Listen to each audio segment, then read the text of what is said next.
안녕하세요, 여러분. 당신의 삶에 명상이 필요할 때 오늘 또 다시 낭독해 드리겠습니다. 오늘 낭독해 드릴 곳은요, 183쪽부터 시작하겠습니다. 그럼 낭독 시작하겠습니다. 마음 챙김의 실행. 과거에 나는 명상이란 두 눈을 감고 가만히 앉아서 하는 것이라고 믿었다. 그래서 처음 들어간 절에서 다양한 유형의 가부좌 명상은 물론이고 걸으면서 하는 명상, 서서 하는 명상, 심지어 누워서 하는 명상도 있다는 말을 들었을 때 말 그대로 충격을 받지 않을 수 없었다. 당시에 나와 비슷한 사람이라면 오, 예, 누워서 하는 명상? 나에게 딱 좋은데? 라고 생각할지도 모른다. 하지만 유감스럽게도 그 방법만 배우는 것은 그다지 바람직하다고 할 수 없다. 누워서 명상을 해도 혜택을 입을 수는 있지만 의자에 똑바로 앉아 명상하는 법을 배워야 명상으로 훨씬 더 강력한 효과를 얻을 수 있기에 하는 말이다. 좌식 명상, 걷기 명상, 입식 명상, 와식 명상, 이 네 가지 유형의 명상은 각자의 선호에 따라 고르라고 나온 게 아니다. 모두 마음 챙김에 이르는 하나의 방편이라고 생각해야 한다. 앞서 설명했듯 마음 챙김은 정신을 집중해서 지금 이 순간에 존재하는 것을 의미한다. 이런저런 생각에 빠져들거나 감정에 휩쓸리는 것과 상반되는 마음 상태다. 앉기, 걷기, 서기, 눕기, 이 네 가지 자세로 명상하는 법을 모두 배우면 우리는 어떤 자세를 취하든 언제나 마음 챙기는 법을 배울 수 있다. 생각해보라. 한 자세에서 다른 자세로 바꾸는 도중이 아니라면 우리는 언제나 그 네 가지 자세 중 하나를 취하고 있지 않은가? 이렇게 말하면 또 그렇다면 좌식 명상을 해야 진정한 마법을 체험할 수 있겠군. 이렇게 생각이 들지도 모른다. 명상의 전반적인 훈련에서 다른 자세들도 얼마나 중요하게 여겨지는지 이해하기 쉽게 내가 지낸 적 있는 특정한 절의 일과를 알아보기로 하자. 우리는 새벽 2시 45분에 일어나서 3시에 명상에 든다. 오전 5시에 아침 식사를 하고 11시에 점심을 먹고 오후에 한 차례 잠시 쉬면서 차를 마신다.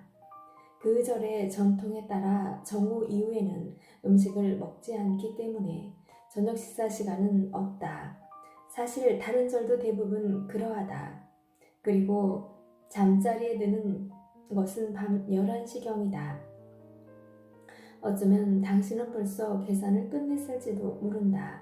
이 일정에 따르면 매일 정식으로 명상하는 시간은 모두 합해 18시간 정도다. 이 시간 중에서 절반 동안은 걷기 명상과 입식 명상에, 나머지 절반은 좌식 명상에 할애되었다. 걷기 명상과 입식 명상, 좌식 명상을 번갈아 시행하는 방식이었다. 걷기 명상과 입식 명상이 어느 정도로 중시되는지 짐작이 가지 않는가. 와식 명상은 순전히 잠을 잘 자도록 가르치는 기법이었다. 또는 건강상의 문제로 똑바로 앉아서 명상할 수 없을 때 쓰는 기법이었다. 명상을 하며 잠을 잔다는 개념은 올바른 자세로 누워 올바른 마음가짐을 유지하면 잠을 자는 동안에도 일정 정도의 알아차림을 유지할 수 있음을 시사한다. 스님들은 실제로 이 와식 명상을 대단히 중시해서 매일 아침 스승이 나에게 오늘 아침에 깨었을 때 숨을 들이쉬고 있었느냐, 내쉬고 있었느냐 하고 질문할 정도였다. 처음에 나는 내가 아침에 눈을 떴을 때 숨을 들이쉬었는지 내쉬었는지 알 수가 없었던 터라 그저 어깨를 으쓱할 수밖에 없었다. 한번 시도해보라. 말처럼 그렇게 쉽지 않을 것이다. 하지만 명상을 조금 하다 보면 그런 세세한 상황까지 금방 알아차릴 수 있다는 사실에 놀랄 것이다.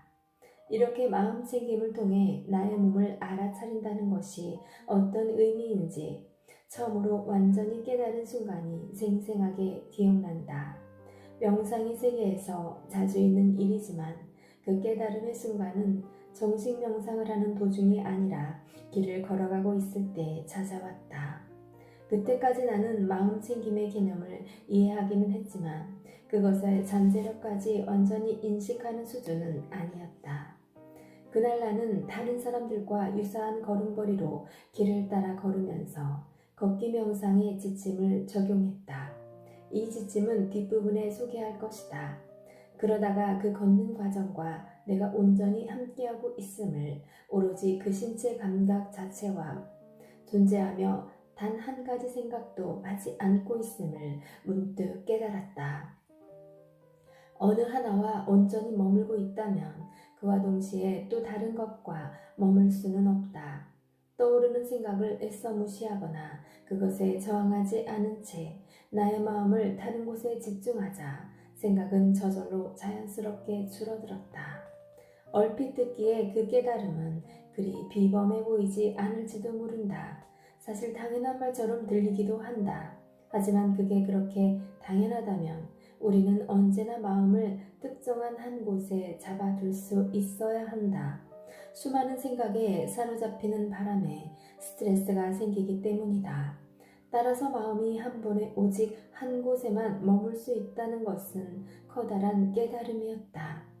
물론 마음이 한 곳에서 다른 곳으로 순식간에 옮겨가서 한 번에 여러 곳에 존재한다는 느낌이 들 때도 있다. 하지만 그 느낌은 착각일 뿐이다. 당시의 상황에 대해 다시 설명하면 내가 걸으면서 신체 감각에 100% 주의를 기울이자 실제로 나의 마음은 도는 생각에 빠져들지 않았다. 그것을 깨닫자 나는 이제부터는 언제나 이 순간에 존재하고 잡다한 생각이 주의를 흐트러뜨리지 않는 정말로 환상적인 새로운 삶을 살 수 있을 거라는 기대에 한껏 부풀어 올랐다. 하지만 그런 상상에 너무 흥분한 나머지 2, 3분도 지나지 않아 마음 챙김을 모두 놓쳐버리고 다시 생각에 사로잡히고 말았다.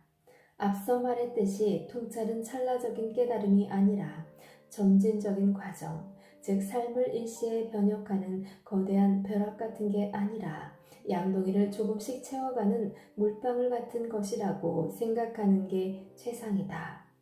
여타의 명상 기법과 마찬가지로 마음을 챙기려면 꾸준한 노력이 필요하지만 이 노력은 사실 힘이 전혀 들지 않는 유형이다. 그 노력이란 것이 생각이나 감정에 사로잡혀 있을 때 그것을 알아차려야 한다는 점을 기억하고 그렇게 알아차린 순간 특정한 집중 지점으로 주의를 되돌리는 정도이기 때문이다. 그 집중 지점이 먹고 있는 음식의 맛인지 문을 여닫는 팔의 움직임인지 의자를 누르고 있는 몸의 무게인지 샤워 중에 피부에 닿는 물의 느낌인지 운동하고 있을 때 뛰는 심장의 소리인지 안고 있는 아기의 느낌인지 양치 중에 풍기는 치약의 냄새인지 물을 마시는 단순한 행위인지는 중요하지 않다. 알아차림은 당신이 행하는 크고 작은 모든 일에 적용할 수 있다. 예외란 없다. 수동적인 활동 중이든 역동적인 활동 중이든 실내에서든 야외에서든 업무 중이든 놀이 중이든 홀로 있을 때든 타인과 함께 있을 때든 언제든지 마음챙김으로 알아차림을 구현할 수 있다. 마음챙김이라는 말을 처음 듣는다면 잘 이해가 안 가고 혼란스러울 수 있다. 그것이 길을 때에도 길을 걸을 때에도 눈을 감고 호흡을 지켜보아야 한다는 뜻이냐고 묻는 사람도 종종 있다. 첫째, 그런 일은 절대 금물이다. 차도로 들어가면 어쩌려고 그러는가. 둘째, 지금 우리는 특정한 명상 기법이 아니라 일반적인 의미의 마음챙김에 관해 이야기하고 있다. 따라서 눈을 감을 필요도 호흡에 집중할 필요도 없다. 다시 말하지만 마음챙김은 지금 이 순간에 존재하며 자신이 지금 어디서 무엇을 하고 있는지 알아차리라는 것을 의미한다. 어떤 일이든 평소에 하던 방식을 바꿀 필요가 전혀 없다. 당신이 해야 할 일은 오직 알아차리는 것뿐이다. 요가 전혀 없다. 그리고 그렇게 알아차리는 가장 쉬운 방법은 집중 지점, 즉 초점의 대상을 갖는 것이다. 마음이 엉뚱한 곳을 헤매고 있음을 깨달을 때마다 그 마음을 원래 초점을 맞추고 있던 대상으로 다시 데려오기만 하면 된다. 내가 가장 선호하는 대상은 양체질이다. 양체질은 익숙한 활동이고 집중 지점이 명확해야 길어야 3분 정도 지속되기 때문에 처음부터 끝까지 내내 알아차림을 유지하기가 쉽다. 물론 이렇게 자각을 유지하며 이를 닦는 방법은 사람들 대부분의 평소 양체질 행태와 다르다. 사람들은 최대한 빨리 이를 닦으면서 이후에 해야 할 일을 생각한다. 두 방법의 차이를 확실히 이해해야 한다. 마음을 챙기면서 양치질을 해보고 어떤 느낌이 드는지 알아보라. 자신이 어떤 신체 감각을 가장 쉽게 알아차리는지 확인하고 그것의 초점의 대상으로 삼으면 좋다. 칫솔로 이를 닦는 소리일 수도 있고 발이 좌우로 움직이는 느낌일 수도 있고 치약의 맛이나 냄새일 수도 있다. 이 대상 가운데 한 번에 단 하나에만 초점을 맞추면 마음이 조금 더 고요해진다는 것을 알 수 있다. 그리고 마음이 그렇게 고요해지면 자신이 어느새 생각에 빠져들거나 서둘러 다음 일을 하려 한다는 것을 알아차릴 가능성이 높아진다. 또는 칫솔질을 너무 열심히 한다거나 너무 건성으로 한다는 것을 알아차릴 수도 있다. 자신이 지루해 한다는 것을 자각할지도 모른다. 이렇게 관찰한 모두 그 나름대로 쓸모가 있다. 당신의 마음을 있는 그대로 보여주는 것이기 때문이다. 이렇게 알아차리느냐, 그렇지 않느냐에 따라 마음은 고요하게 안정되어 집중될 수도 있고 통제할 수 없이 산만해질 수도 있다. 물을 한 컵 마시는 경우를 예로 들어보자. 가능한 빨리 그저 목구멍으로 넘기는 대신 시간을 갖고 그 경험을 자각해보라. 실제로 한 컵의 물을 음미하며 마신 적이 언제였는가?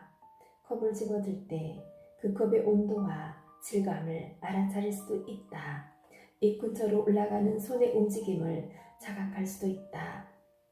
입으로 들어가는 물의 맛과 질감을 자각할 수도 있다.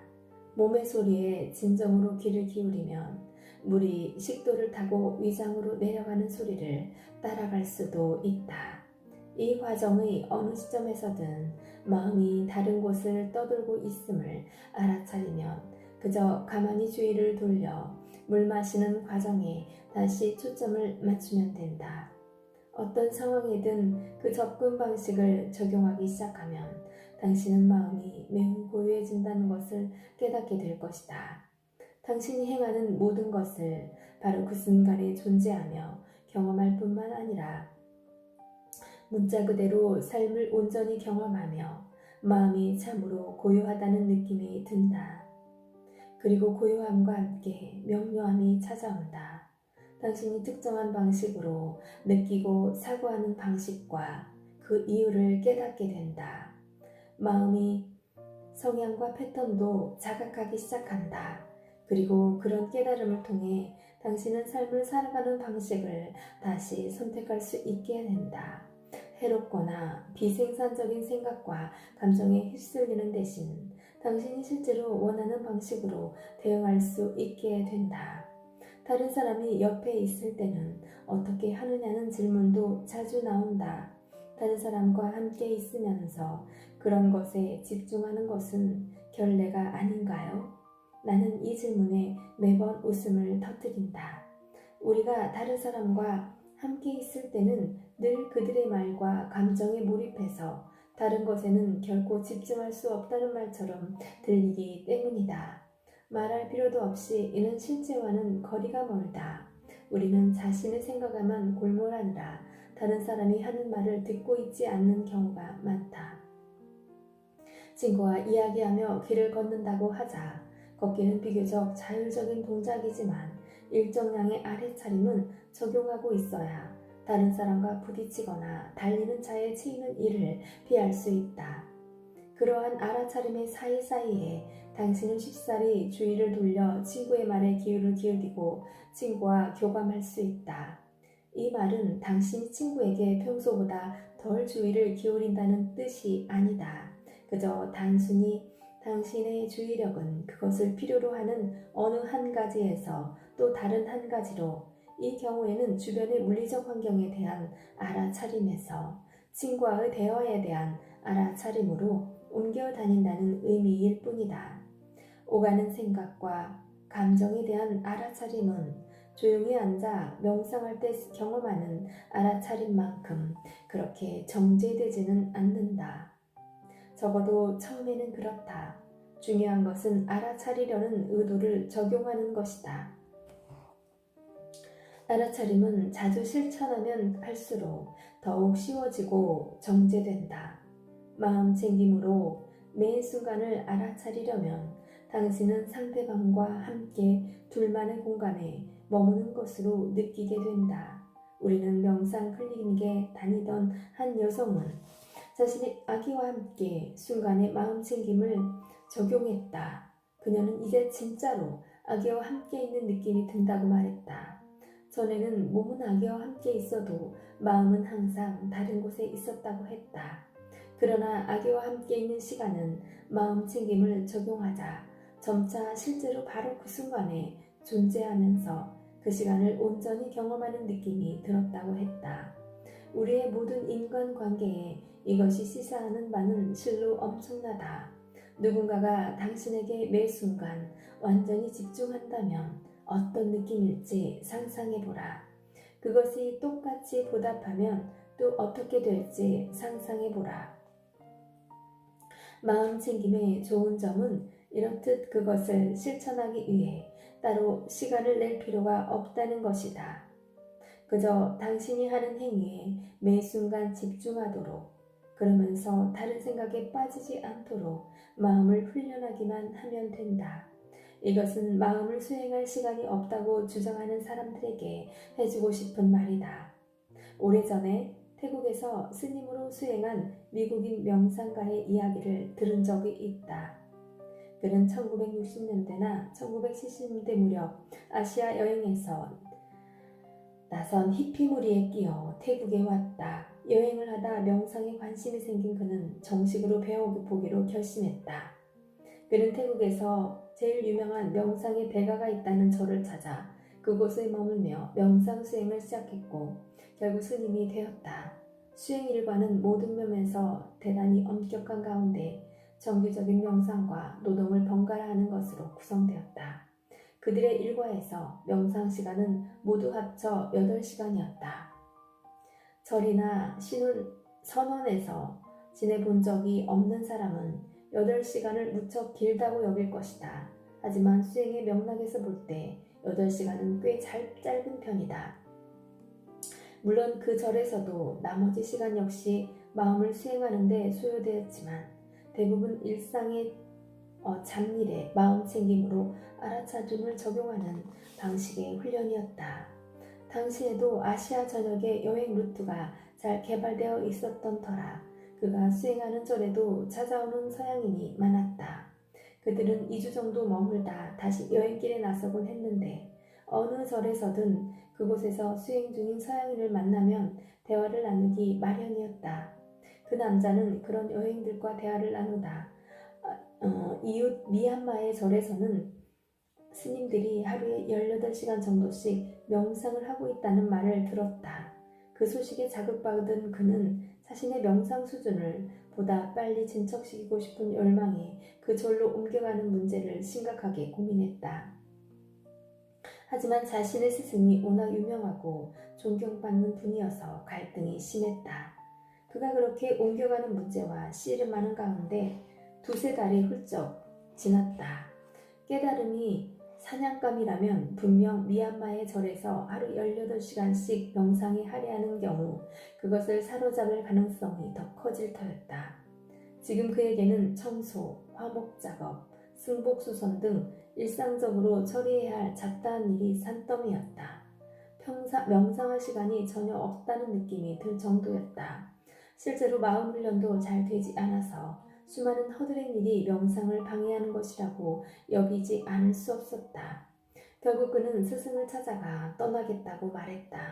그는 자신이 명상에 얼마나 헌신하고 전념하는지 스승이 알아주고 명상할 시간을 따로 마련해 줄 테니 떠나지 말라고 잡아주기를 은근히 바랐다.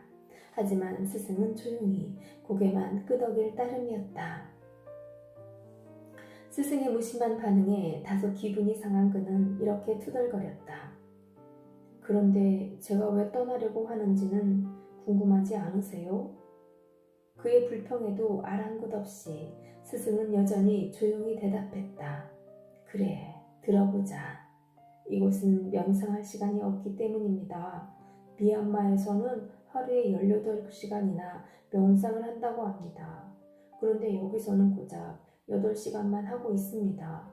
하루 종일 요리하고 청소하고 바느질하느라 정신이 없는데 어떻게 명상의 발전이 있을 수 있겠습니까? 여기서는 시간이 전혀 없습니다. 그를 응시하는 스승의 얼굴에 미소가 번졌다.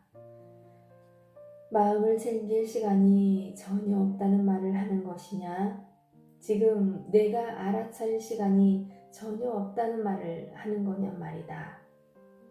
그 남자는 자신의 생각에만 골몰한 나머지 처음에는 질문의 요점을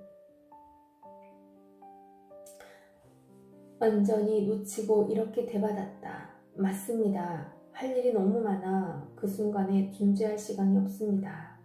이제 스승은 웃음을 터뜨렸다. 그러니까 내 말은 마당을 쓸고 있을 때 마당을 쓰는 행위를 알아차릴 시간이 없다는 것이냐? 승복을 다룰 때 다름질하는 행위를 알아차릴 시간이 없다는 말이냐? 마음을 훈련하는 이유는 더 많이 알아차리기 위해서야. 눈을 감고 법당에 앉아 있든 눈을 뜨고 마당을 쓸고 있든 내가 알아차리는데 쓸 수 있는 시간의 양은 똑같은 거다. 그 남자는 한마디도 할 수가 없었다. 마음 훈련에 관해 자신이 잘못 알고 있음을 깨달았기 때문이다.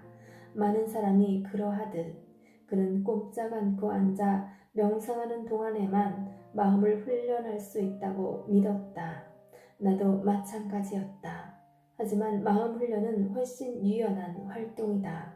마음 챙김을 적용하면 우리가 무엇을 하든지 똑같은 마음 상태를 유지할 수 있음을 알 수 있다. 육체적인 활동에 치중하는지 정신적인 활동에 치중하는지는 중요하지 않다. 집에서 의자에 앉아있든 자전거를 타고 도로를 달리든 알아차릴 수 있는 시간은 똑같다. 직업의 유형도 중요하지 않다. 우리는 예외 없이 하루 24시간을 똑같이 살아간다. 따라서 알아차림을 훌륭한 시간은 누구에게나 똑같이 주어진다. 신체 감각을 알아차리든 감정이나 생각을 알아차리든 그 생각의 내용을 알아차리든 그 모두가 알아차림이다. 알아차릴 시간은 언제나 있다는 뜻이다. 점으로 이어지는 하루. 어렸을 때 즐겨 그리던 점 잇기 그림을 기억하는가? 작은 점을 순서대로 이어나가면 특정한 모양이 완성되는 그림 말이다. 우리는 그저 촘촘히 찍은 점을 선으로 이으면서 마치 어떤 걸작을 창조하고 있는 듯 느끼면 그만이었다. 이 점 잇기 그림에 대해 언급하는 이유는 그것으로 마음 챙김이 하루에 단 한 차례로 끝나는 명상 수행이 아니라 수십 차례로 이어질 수 있는 것임을 보여주기 위해서다. 백지를 한 장 준비해서 가로로 천천히 직선을 그어보라. 아무리 눈이 좋고 손재주가 좋다고 자를 대고 긋지 않는 이상 군데군데 구불구불 그려질 것이다. 이 직선이 아침부터 밤까지 이어지는 알아차림의 연속성을 상징한다고 하자. 알아차리면 보통 고요한 느낌이나 집중하는 느낌, 방향을 알고 있는 느낌을 갖게 된다. 그리고 기억할 점이 있다. 꼭 유쾌한 느낌을 경험하지 않더라도 당신은 여전히 감정 주변의 공간, 어느 정도 균형 잡힌 관점, 특정한 감정의 안정성을 느낄 수 있다. 그러나 백지에 그린 직선처럼 사람들 대부분의 경우 알아차림의 연속성이 중간중간 흔들려서 불안정해 보인다. 아침에 눈을 뜰 당신이 주말이라는 생각에 날아갈 듯 즐거운 기분이 드는 경우가 있다. 하지만 곧 아직 금요일이라는 사실을 깨닫는다면 갑자기 우울해진다. 침대에서 일어나 한 발 내딛다가 웅크린 고양이에 걸려 넘어진다. 벌컥 욕을 내뱉으며 욕실로 향한다. 아침을 먹고 기분이 조금 나아지니 그렇게 형편없는 날이 되지 않을 거라는 생각이 든다. 집을 막 나서는데 사장에서 사장한테 문자가 날아온다. 내용을 보니 오늘 야근을 해야 한다는 것이다. 당신은 생각한다. 늘 이런 식이야. 매번 나라니까. 현관을 나서 문을 쾅 닫고 씩씩거린다. 회사에 도착해서 보니 야근 문자를 받은 사람은 당신만이 아니다. 모든 직원이 야근해야 한다는 것을 알고 언짢은 기분이 조금 풀린다. 사무실 테이블 위에 커다란 케이크가 놓인 게 눈에 들어온다. 갑자기 모정의 기대감에 얼굴에 미소가 번진다. 오늘이 누구 생일인가 보네. 어서 커피 타임이 되면 좋겠어. 그러다 케이크에 대해 조금 더 생각한다. 얼마 전부터 다이어트를 생각했고 지금까지 아주 잘 참아왔는데 케이크를 정말로 먹고 싶은가? 그런데 또 생각해보니 역시 얼마 전부터 자신을 더 사랑하고 스스로 대접하라는 말을 실천해오고 있다. 그렇다면 케이크를 먹어줘야 하지 않겠는가? 이제 당신은 혼란스럽다. 케이크를 먹고 싶기도 하고 먹고 싶지 않기도 하다. 그렇게 하루가 흘러간다. 아침에 눈 뜨는 순간부터 밤에 잠드는 순간까지 당신 주변에서 일어나는 그 모든 좋은 일과 나쁜 일에 매번 사로잡힌 채 하루를 보낸다. 온종일 변함이 없는 유일한 것은 당신의 생각이 당신이 느끼는 방식을 결정한다는 사실뿐이다. 이렇게 제대로 알아차리지 못하면 매 순간 생각이 주도권을 잡는다. 이제 다른 방식으로 상상해보자. 이번에는 백지의 작은 점이 잔뜩 찍혀 있다고 하자. 한쪽에서 다른 쪽으로 아주 촘촘하게 가지런히 찍혀 있다. 이제 직선이 되게 점을 연결한다. 이번에는 직선을 그리기가 훨씬 더 쉬워진다. 당신은 점 하나를 바로 옆에 있는 점과 차례차례 연결하는 일에만 집중하면 된다. 다른 쪽 끝부분까지 미리 고민할 필요는 없다. 단지 바로 옆에 점까지 해 2mm만 생각하면 된다. 직선을 그리는 일이 갑자기 쉬워진다. 여전히 그 직선이 하루의 알아차림, 더불어 감정의 안정성을 나타낸다는 비유를 이어가면 이것은 실로 희소식이 아닐 수 없다. 아침에 10분 명상을 하는 동안에만 마음 챙김을 실행한 후 다음날 아침 명상까지 23시간 50분 동안은 그냥 버티려고 하지 말고 마음 챙김은 온종일 적용할 수 있는 행위로 여기는 것이 바람직하다. 다시 강조하지만 마음 챙김은 당신이 무엇을 하고 있든 그 순간에 그 일에만 온전히 집중하는 것을 의미한다. 그렇게 늘 마음 챙김을 유지할 수 있다면 당신은 지금 있는 곳이 아닌 다른 곳, 지금 하는 일이 아닌 다른 일, 지금 벌어지는 바와는 다른 당신의 바람 등을 더는 생각하지 않게 된다. 평소에 당신에게 스트레스를 주는 유형의 생각에서 벗어난다는 의미다. 대신 당신이 지금 순간에 하고 있는 일과 함께 존재하게 되기 때문이다. 자, 주말인 줄 알았는데 금요일이라면 우울한 기분에 빠져드는 대신 그 사실에 대한 자신의 반응을 알아차리고 그런 느낌이 어떻게 오가는지 관찰하라. 고양이에게 걸려 넘어진다면 덜컥 화를 내고 고양이를 탓하는 대신 허리를 숙여 고양이가 괜찮은지 확인하고 당신의 좌절감이 아닌 고양이의 안전에 초점을 맞추어라. 이런 단순하지만 이타적인 행위로 절망감을 잊은 후 하루를 시작해야 한다. 그리고 알아차림을 그런 식으로 지속해야 한다. 목적, 집중, 알아차림을 의식하며 한 행동에서 다른 행동으로 넘어가라. 여러분, 오늘은 당신의 삶에 명상이 필요할 때 199페이지까지 낭독해 드렸습니다. 오늘도 즐거운 하루 되세요. 감사합니다. 화이팅!